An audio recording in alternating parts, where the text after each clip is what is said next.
So good morning children. So today we are going to discuss about the first lesson that is called the nutrition. మనం ఈరోజు 10th క్లాస్కు సంబంధించినటువంటి మొట్టమొదటి lesson పోషణ. So దాని గురించి ఈరోజు డిస్కస్ చేసుకుందామమ్మా. అయితే అంతకన్నా ముందు మనం జీవక్రియలు అంటే ఏంటి అన్నది ఒకసారి డిస్కస్ చేసుకోవాలి. అంటే వాట్ ఆర్ లైఫ్ ప్రాసెసెస్. మనం తెలుగులో వాటిని జీవక్రియలు అంటే ఇంగ్లీష్లో లైఫ్ ప్రాసెసెస్ అని అంటాం. జీవక్రియలు అంటే జీవించి ఉండేటటువంటి జీవులు జరిపేటటువంటి క్రియలు. అంటే the organisms which are having life, so they perform particular activities. So those activities are called life processes. So especially 5 life processes are there. So the first life process is nutrition, and the second one is respiration,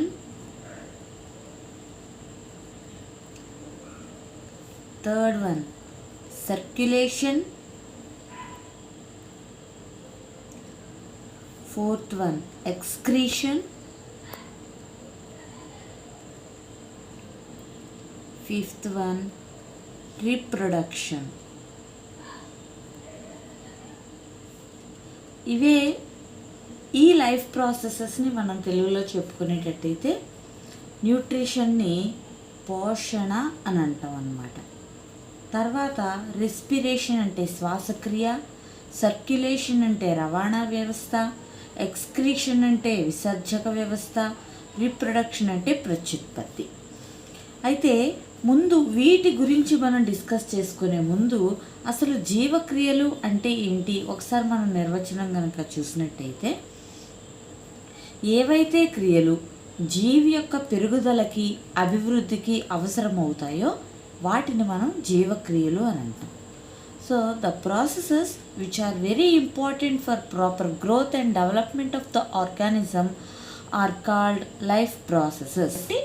nutrition అంటే ఏంటి, న్యూట్రిషన్లో types ఏంటి, అసలు nutrition యొక్క importance ఏంటి, దాన్ని యానిమల్స్లో importance ఏంటి, ప్లాంట్స్లో ఇంపార్టెన్స్ ఏంటి, and what is the mode of nutrition in the case of animals, and what is the mode of nutritions that are seen in the plants అన్నది మనం ఇక్కడ తెలుసుకుంటాం అన్నమాట. అయితే మనందరికీ తెలిసిన విషయం ఏంటంటే పోషణ అంటే ఏంటంటే ఆహారం తీసుకునేటటువంటి విధానం అన్నమాట. అంటే ఒక్కసారి మనం ఆహారం తీసుకున్న తర్వాత అది మన శరీరంలో ఏ మార్పులు చెందుతుంది, ఏ మార్పులు చెంది అది మన శరీరానికి ఏ విధంగా అందజేయబడుతుంది, అంటే ఏ విధంగా దాని యొక్క సారం గ్రహించబడుతుంది అన్నదంతా కూడా మనం ఈ పోషణ లెసన్లో డిస్కస్ చేసుకుంటాం. So what is mean by nutrition? Nutrition is nothing but procuring nutrients through food. అంటే ఏంటంటే మనం తీసుకునేటటువంటి ఆహారం ద్వారా పోషక పదార్థాలను గ్రహించడం. మనం ఒక్కసారి ఆహారాన్ని తీసుకున్న తర్వాత అది మన శరీరంలో ఏ విధంగా మార్పులు చెందుతుంది, how the food that we take changes in our digestive system, then what are different end products of the food material that we take, how these end materials of food material are absorbed and are able to release energy in our body. The whole process is discussed in this lesson. అంటే మొక్కల్లో ఏ విధంగా జరుగుతుంది, జంతువుల్లో ఏ విధంగా జరుగుతుంది అన్నది మనం ఈ లెసన్లో డిస్కస్ చేసుకుంటాం. అయితే మనం ఆహారం ఎందుకు తీసుకోవాలి, so what is the importance of intake of food? So మనందరికీ తెలిసిన విషయమే. So we perform different activities in our day to day life. So మన దైనందిక జీవితం అంటే ప్రతిరోజు మనం చేసేటటువంటి పనులకి మనకి శక్తి అవసరం. సో ఆ శక్తి అనేది మనకి ఎక్కడి నుంచి వస్తుందంటే the food that we take. అంటే మనం తీసుకునేటటువంటి ఆహారం నుంచే మనకి శక్తి అన్నది వస్తుంది. మనం ఆహారాన్ని దానికే తీసుకోవాలి. అంటే అయితే మనకు తెలిసిన విషయం అదొక్కటే, కానీ ఆహారం తీసుకోవడం అన్నది మన శరీరం యొక్క ఉష్ణోగ్రతని కూడా క్రమబద్ధీకరిస్తుంది. అంటే the food that we take it also maintains the body temperature. చూడండి, ఫస్ట్ లెసన్లో మనం చూసుకున్నట్టయితే మనకి న్యూట్రిషన్లో 2 టైప్స్ చూపిస్తాడు, పోషణలో 2 రకాలు చూపిస్తాడు. మీరు ఇక్కడ టెక్స్ట్ బుక్లో చూసినట్టయితే ఆటోట్రోపిక్ న్యూట్రిషన్, మనకి హెట్రోట్రోపిక్ న్యూట్రిషన్ అని ఉంటుంది. దాన్ని మనం తెలుగులో స్వయం పోషణ, పరపోషణ అని అంటాం. Autotrophic nutrition. ఆటోట్రోపిక్ న్యూట్రిషన్ అంటే ఏంటంటే, ఆటో అంటే సెల్ఫ్, న్యూట్రిషన్ అంటే ఇంటేక్ ఆఫ్ ఫుడ్. అంటే ఏంటి? Autotrophic a best example of autotrophic nutrition is seen in especially plants and some bacteria and some algae also. అంటే కొన్ని రకాలైనటువంటి బ్యాక్టీరియాలు, నీలి ఆకుపచ్చ శైవలాలు, అదేవిధంగా మరీ ముఖ్యంగా మొక్కలు, ఇవన్నీ కూడా స్వయం పోషణకి ఉదాహరణలు అన్నమాట. స్వయం పోషణ అంటే ఏంటి? అవి వేటి మీద కూడా ఆధారపడకుండా వాటికి కావలసినటువంటి ఆహారాన్ని అవే తయారు చేసుకుంటాయి.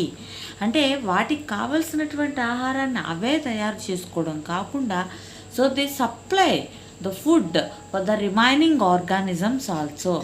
So autotrophic organisms they not only prepare food for themselves, they also prepare food for the entire living world. అంటే ఏంటంటే అవి వాటి కోసం ఆహారం తయారు చేసుకున్నా మిగిలినటువంటి ఆర్గానిజమ్స్ వాటి మీద డిపెండ్ అవుతాయి. సో ఆటోట్రోఫిక్ న్యూట్రిషన్కి బెస్ట్ ఎగ్జాంపుల్స్ ఏంటంటే plants. Then what is mean by heterotrophic nutrition? So heterotrophic nutrition పరపోషణ. పరపోషణ అంటే ఏంటంటే, the organisms they cannot prepare their own food material, they depends upon the other organisms for their food. అంటే organisms, జీవులు ఏవైతే అవి ఆహారాన్ని, వాటికి కావాల్సినటువంటి ఆహారాన్ని అవి తయారు చేసుకోకుండా వేరొక జీవుల మీద ఆధారపడతాయి. వాటిని మనం పరపోషక జీవులు, అటువంటి పోషణని పరపోషణ అని అంటాము. ఇక్కడ మనం మొక్కల్ని కనుక తీసుకున్నట్టయితే, మొక్కలు ఎక్కువగా కూడా వాటికి కావలసినటువంటి, అంటే అవి వాటి ఆహారాన్ని తయారు చేసుకోవాలి అంటే వాటికి కావలసినటువంటి పదార్థాలన్నింటినీ కూడా వాతావరణం నుంచే గ్రహిస్తాయి. So plants are best example for autotrophs. మనం ఆల్రెడీ ఇందాక డిస్కస్ చేసుకున్నాం కదా. So how they get food, మరి how they prepare food for themselves, వాటంతటవి ఆహారాన్ని ఎలా తయారు చేసుకుంటాయి. So plants they prepare their own food material by procuring required material from surroundings. అంటే నేల నుంచి కానీ, నీటి నుంచి కానీ, లేకపోతే వాతావరణం నుంచి కానీ అవి వాటికి కావలసినటువంటి పదార్థాలను తీసుకొని, ఆ పదార్థాలను ఉపయోగించుకొని అవి ఆహారాన్ని తయారు చేసుకుంటాయి. So that process is nothing but photosynthesis. మొక్కలు వాటికి కావలసినటువంటి ఆహారాన్ని తయారు చేసుకునేటటువంటి పద్ధతినే కిరణజన్య సంయోగ క్రియ అని అంటాము. సో మనం ఫస్ట్ ఆఫ్ ఆల్ ఫోటోసింథసిస్, ఈ లెసన్ మొత్తం కూడా మనకి ఈ పదం మీదే ఆధారపడి ఉంటుందమ్మా. సో ఫోటోసింథసిస్, ఫోటో అంటే లైట్, సింథసిస్ అంటే ప్రిపరేషన్.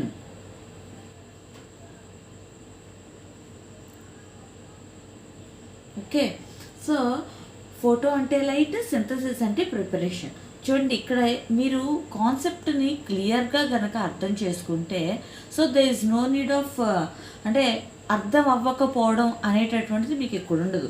ఫోటోసింథసిస్, లైట్ ప్రిపరేషన్, అంటే with the help of light plants prepare their own food material. So that's why this process is given the name photosynthesis. So that means plants they take energy from the sunlight, that means solar energy. So with the help of light they prepare their own food material. That's why the process given the name photosynthesis. So Telugu మీడియంలో మనం ఏమని చెప్పుకుంటామమ్మా, కిరణజన్య సంయోగ క్రియ. కిరణ అంటే ఏంటంటే సూర్యుడి యొక్క కిరణాల నుంచి వచ్చేటటువంటి కాంతి. ఆ కాంతి ఆధారంగానే ఆ కాంతిని గ్రహించుకునే మొక్కలు వాటికి కావలసినటువంటి ఆహారాన్ని తయారు చేసుకుంటాయి. కిరణజన్య సంయోగ క్రియ. సంయోగము అంటే ఏంటంటే వాతావరణం నుంచి వాటికి కావలసినటువంటి పదార్థాలన్నింటినీ తీసుకొని సంయోగము కలుపుకొని అవి ఆహారాన్ని తయారు చేస్తాయి. కానీ ఈ మొత్తము దానికి కావలసినటువంటి శక్తి ఎక్కడి నుంచి వస్తుందంటే సూర్యకాంతి నుంచి వస్తుంది. Very very important bit. ఫోటోసింథసిస్కి అంటే కిరణజన్య సంయోగ క్రియకి కావలసినటువంటి శక్తి ఎక్కడ నుంచి వస్తుంది? So for the process called photosynthesis where the energy, that means plants get energy from dash అనేసిస్తాడు. అంటే they take energy source from sunlight. చాలా చాలా ఇంపార్టెంట్ బిట్ అమ్మ, మర్చిపోకండి. ఎక్కడైనా సరే మీరు ఈ పాయింట్స్ అన్నీ కూడా నోట్ చేసుకుంటుంటండి, వెరీ ఇంపార్టెంట్. సో ఇప్పుడు ఫోటోసింథసిస్ అంటే ఏంటో మనకు అర్థమైంది. అయితే ఈ ఫోటోసింథసిస్కి కావలసినటువంటి పదార్థాలు ఏంటి, ఈ ఫోటోసింథసిస్లో తయారు చేసుకున్న తర్వాత మొక్కల నుంచి వచ్చేటటువంటి ప్రొడక్ట్స్ ఏంటి అంటే what are the requirements for the process called photosynthesis and after preparation what are the end products ఒక్కసారి చూద్దాం. So the requirements, so very important 2 marks question, so you have to remember. So the requirements for the process called photosynthesis are, first one, carbon dioxide. So plants take this carbon dioxide from the air. Next one, water. So they absorb water from the soil. And the third one, sunlight. So sunlight they receive from sun. And the fourth requirement is chlorophyll, which is present in leaves of plant. Okay, so these are the requirements for the process called photosynthesis. కిరణజన్య సంయోగ క్రియకి కావలసిన పదార్థాలు ఏంటి, అంత్య ఉత్పన్నాలు ఏంటి, very important 2 marks question. So కిరణజన్య సంయోగ క్రియకి కావలసినటువంటి పదార్థాలు కార్బన్ డైఆక్సైడ్, ఇవి మొక్కలు గాలి నుంచి సేకరిస్తాయి. రెండవది నీరు, భూమి నుంచి వేర్ల సహాయంతో తీసుకుంటాయి. తర్వాత సూర్యకాంతి, మీకు చెప్పాను, అవి మొక్కలు ఎనర్జీ సోలార్ ఎనర్జీ అంటే సూర్యకాంతి నుంచి గ్రహిస్తాయి. ఇది ఇంకా నాలుగవది పత్రహరితము. పత్రహరితం అనేటటువంటిది ఒక ఆకుపచ్చని వర్ణద్రవ్యం, ఇది ఆకులలో ఉంటుంది, so and at the same time మీకు ఒక ఇంపార్టెంట్ క్వశ్చన్ ఇక్కడ చూడండి. మనం ప్రతిదీ కూడా టెక్స్ట్ బుక్ని ఫాలో అవుతున్నాం అని చెప్పుకున్నాం కాబట్టి ఇప్పుడు మన ఫోటోసింథసిస్ మనకి డెఫినేషన్ అన్నది ఇక్కడ ఇస్తాడు మీకు. నేను డెఫినేషన్ మీకు ఆల్రెడీ చెప్పాను. Photosynthesis is nothing but preparation of food material with the help of these products. ఇక్కడ నేను ఏ ప్రొడక్ట్స్ అయితే మెన్షన్ చేశానో ఆ ప్రొడక్ట్స్ సహాయంతో ఫుడ్ ప్రిపేర్ చేసుకోవడం. ఒకసారి మీరు టెక్స్ట్ బుక్ చదివితే so you can understand very easily. అయితే మనకి ఈ రిక్వైర్మెంట్స్ ఎండ్ ప్రొడక్ట్స్ చూపిస్తూ ఒక ఇంపార్టెంట్ ఈక్వేషన్ ఉంటుందమ్మా. దాన్ని మనం ఫోటోసింథసిస్ ఈక్వేషన్ అని అంటాము. కిరణజన్య సంయోగ క్రియ సమీకరణము. ఈ ఫోటోసింథసిస్ ఈక్వేషన్ కానీ ఈ ఫోటోసింథసిస్ ప్రాసెస్కి సంబంధించినటువంటి సమీకరణాన్ని కానీ మనకి సిబి వాన్ నీల్ అనేటటువంటి శాస్త్రవేత్త, మనకి సిబి వాన్ నీల్ అనే అతను 1931లో అతను కిరణజన్య సంయోగ క్రియ సమీకరణాన్ని చెప్పడం జరిగింది. సో మనం ఇప్పటికీ కూడా అదే సమీకరణాన్ని ఫాలో అవుతున్నామమ్మా. సో ఒక్కసారి కనుక ఆ సమీకరణాన్ని మనం చూస్తే మనకి అందులో ఆ సమీకరణంలో మనకి మొత్తం అంటే కిరణజన్య సంయోగ క్రియకి కావలసినటువంటి పదార్థాలు, అదేవిధంగా కిరణజన్య సంయోగ క్రియ తర్వాత వచ్చేటటువంటి అంత్య ఉత్పన్నాలు మొత్తం అంతా కూడా అందులో ఇవ్వడం అన్నది జరుగుతుంది.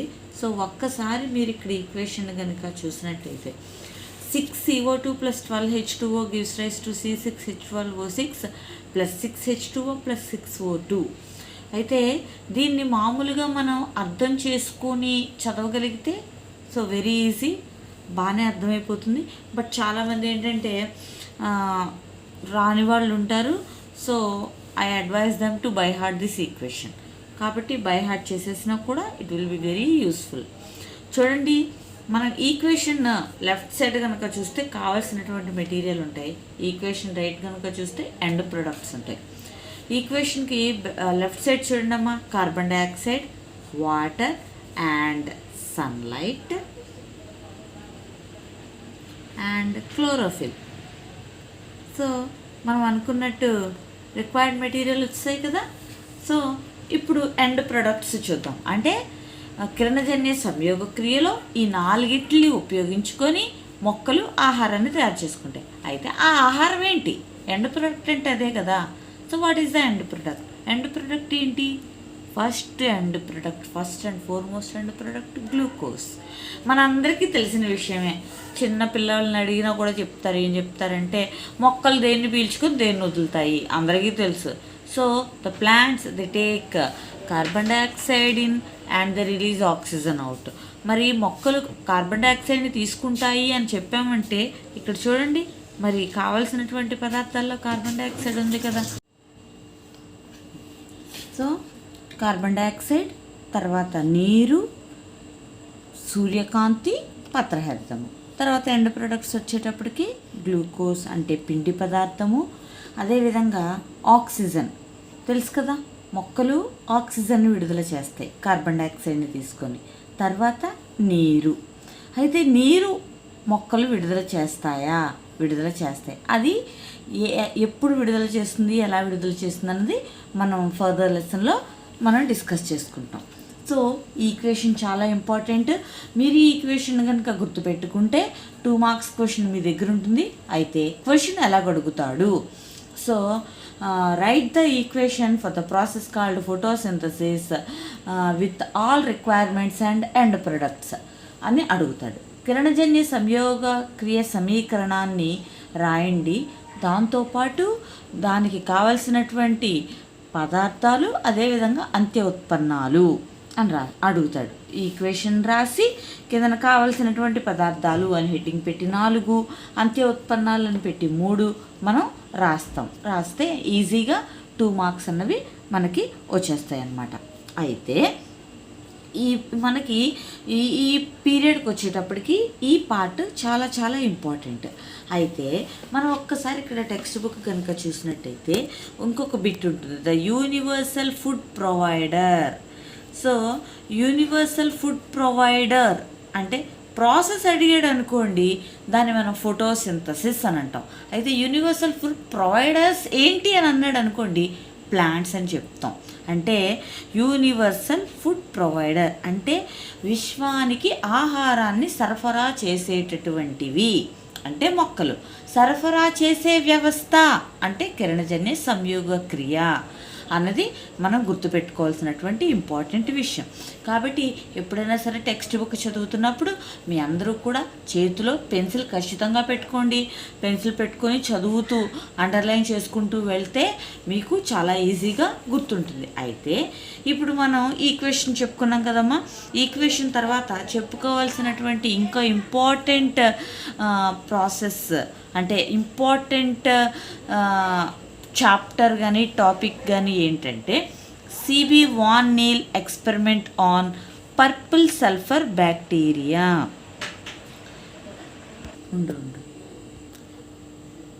CB van Niel purple sulphur bacteria మీద కూడా తను వర్క్ చేయడం జరిగిందమ్మా. So van Niel he also worked on purple sulphur bacteria, so which is also photosynthetic bacteria. అంటే అది కూడా కిరణజన్య సంయోగ క్రియని జరుపుతుంది. అయితే ఇక్కడ మనం మామూలుగా మొక్కలు జరిపేటటువంటి కిరణజన్య సంయోగ క్రియలో ఏం విడుదలవుతాయి? పిండి పదార్థాలు, నీరు, ఆక్సిజన్ విడుదలవుతుంది. అదే ఇక్కడ పర్పుల్ సల్ఫర్ బ్యాక్టీరియా ఏంటంటే కావలసినటువంటి పదార్థాల్లో నీటికి బదులు H2S వాయువు, హైడ్రోజన్ సల్ఫైడ్ అనేటటువంటి ఒక మెటీరియల్ని అది వాడుకుంటుందన్నమాట. కాబట్టి ఇక్కడ మొక్కలు నీరు వాడడం వల్ల మనకు ఆక్సిజన్ వస్తుంది, అంటే నీటి అణువు విచ్ఛిన్నం చెందుతుంది. So break down of water molecule takes place. So if water molecule is broken, then we can see the water molecule is formed with the help of hydrogen and oxygen ions. కాబట్టి ఎప్పుడైతే నీటి అణువు విచ్ఛిన్నం అవుతుందో, water molecule break అవుతుందో, అది hydrogen అణువులుగాను oxygen అణువులుగాను విడిపోతుంది. కాబట్టి మొక్కలు ఆక్సిజన్ విడుదల చేస్తాయి. కానీ ఇక్కడ ఏంటి, పర్పుల్ సల్ఫర్ బ్యాక్టీరియా ఏం చేస్తుందంటే అది నీరు కాకుండా హైడ్రోజన్ సల్ఫైడ్ అనేటటువంటిది తీసుకుంటుంది. కాబట్టి ఇక్కడ అది సల్ఫర్ వాయువుని విడుదల చేస్తుంది. ఇదొకటి బాగా గుర్తుపెట్టుకోవాల్సి ఉంటుంది.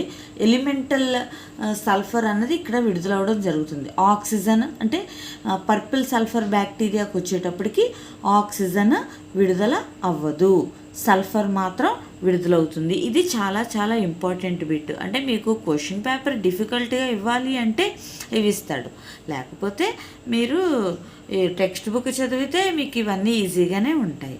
సో ఆ విధంగా మనం ఫోటోసింథసిస్ ఈక్వేషన్ ఎలా వచ్చింది, ఎండ్ ప్రొడక్ట్స్ ఏంటి అన్నది చూస్తాం. అయితే మనం ఇదే పారాగ్రాఫ్లో కనుక చూస్తే రాబర్ట్ హిల్ అనేటటువంటి ఒక శాస్త్రవేత్త గురించి కూడా ఇక్కడ చెప్తాడు. అయితే ఇక్కడ రాబర్ట్ హిల్ అనేటటువంటి అతను ఏం చెప్పాడు? రాబర్ట్ హిల్ అనేటటువంటి అతను ఏం చెప్పాడు అంటే మనకి కిరణజన్య సంయోగ క్రియలో ఆక్సిజన్ విడుదలవుతుంది. అయితే ఈ ఆక్సిజన్ నీటి అణువు విచ్ఛిన్నం చెందడం వల్ల విడుదలవుతుంది అని చెప్పాడు. So Robert hill scientist who discovered that oxygen is liberated during the process called photosynthesis, which is mainly due to the breakdown of water molecule. అంటే నీటి అణువు బ్రేక్ డౌన్ అవ్వడం వలన ఆక్సిజన్ విడుదలవుతుందని అతను నిరూపించాడు అనమాట. ఇది కూడా చాలా ఇంపార్టెంట్. దాన్నే మనం హైడ్రోలైసిస్ ఆఫ్ వాటర్ అని అంటాం. హైడ్రోలైసిస్ అంటే హైడ్రో అంటే నీరు, లైసిస్ విచ్ఛిన్నం అంటే నీటి అణువు విచ్ఛిన్నం చెందడం వలన ఆక్సిజన్ అణువు ఏర్పడుతుంది. నేను ఇప్పుడు దాన్నే మనం హిల్స్ చర్య అని కూడా అంటాము, హిల్స్ రియాక్షన్ అని కూడా అంటాము. కాబట్టి ఒకసారి మీరు పేజ్ నెంబర్ 1, 2, 3లోని యాక్టివిటీ 1 వరకు కూడా చదువుకొని ఉంటే, so remaining part we will discuss it tomorrow it self. Okay, so కాబట్టి చదివేటప్పుడు నేను ఎలాగైతే చెప్పానో ప్రతి సెంటెన్సెస్ ఆ విధంగానే మీరు చదవండి. నేను